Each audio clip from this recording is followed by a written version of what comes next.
5 seconds.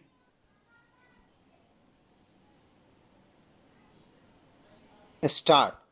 As we know, colonial rule was first established in Bengal. It is here that the earliest attempts were made to reorder rural society and establish a new regime of land rights and a new revenue system. In 1797, there was an auction in Bardhaman.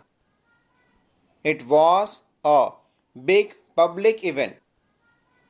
A number of estates held by the Raja of Bardhaman were being sold. The permanent settlement had come into operation in 1793. The East India Company (EIC) had fixed the revenue that each zamindar had to pay. The estates of those who failed to pay were to be auctioned to recover the revenue. Since the Raja had accumulated huge arrears, his estates had been put up for auction. Numerous purchasers came to the auction and the estates were sold to the highest bidder. But the collector soon discovered a strange twist to the tale.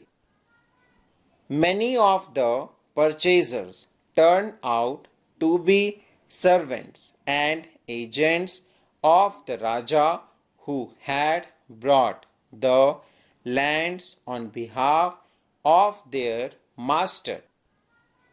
Over 95% of the sale at the auction was fictitious. The Raja's estates had been publicly sold, but he remained in control of his zamindari. The estates of the Bardhaman Raj were not the only one sold during the closing year of the 18th century. Over 75% of the zamindaris changed hands after the permanent settlement. By the 1770s, the rural economy in Bengal was in crisis with recurrent famines and declining agricultural output. Officials felt that agriculture, trade, and the revenue resources of the state could all be developed by encouraging investment in agriculture. This could be done by securing rights of property and permanently fixing the rates of revenue demand. If the revenue demand of the state was permanently fixed, then the company could look forward to a regular flow of a revenue, while entrepreneurs could feel sure of earning a profit from their investment, since the state would not siphon it off by increasing its claim. The problem, however, lay in identifying individuals who could both improve agriculture and contract to pay the fixed revenue of the state. After a prolonged debate amongst company officials, the permanent settlement was made with the Rajas and Talukdars of Bengal. They were now classified as zamindars and they had to pay the revenue demand that was fixed in perpetuity. In terms of this definition, the zamindar was not a landowner in the village but a revenue collector of the estate. Zamindar had several villages under them. In company calculations, the villages within one zamindari formed one revenue estate. The company fixed the total demand over the entire estate whose revenue the zamindar contracted to pay. The zamindar collected rent from the different villages, paid the revenue to the company, and retained the difference as his income. He was expected to pay the company regularly, failing which his estate could be auctioned. Company official felt that a fixed revenue demand would give zamindars a sense of security and assured of return on their investment, encourage them to improve their estates. In the early decade after the permanent settlement, however, zamindar regularly failed to pay the revenue demand and unpaid balance accumulated. The reason for this failure were various. First, the initial demand were very high. This was because it was felt that if the demand was fixed for all time to come, the company would never be able to claim a share of increased income from land when prices rose and cultivation expanded.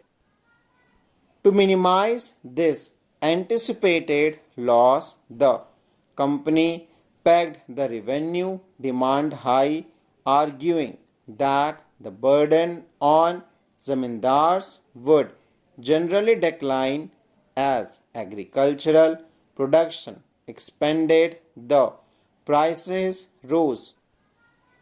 Second, this high demand was imposed in the 1790s, a time when a price of agricultural produce were depressed, making it difficult for the royals to pay their dues to the zamindar.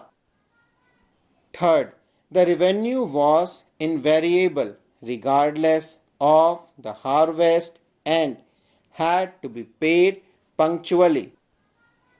In fact, according to the sunset law, if payment did not come in by sunset of the specified date, the zamindari was liable to be auctioned. Fourth, the permanent settlement initially limited the power of the zamindar to collect rent from the royat and manage his zamindari. The zamindar's troops were disbanded, customs duties abolished, and their kachharis court brought under the supervision of a collector appointed by the company. Zamindars lost their power to organize local justice and the local police. Over time, the collector emerged as an alternative center of authority, severely restricting what the zamindar could do.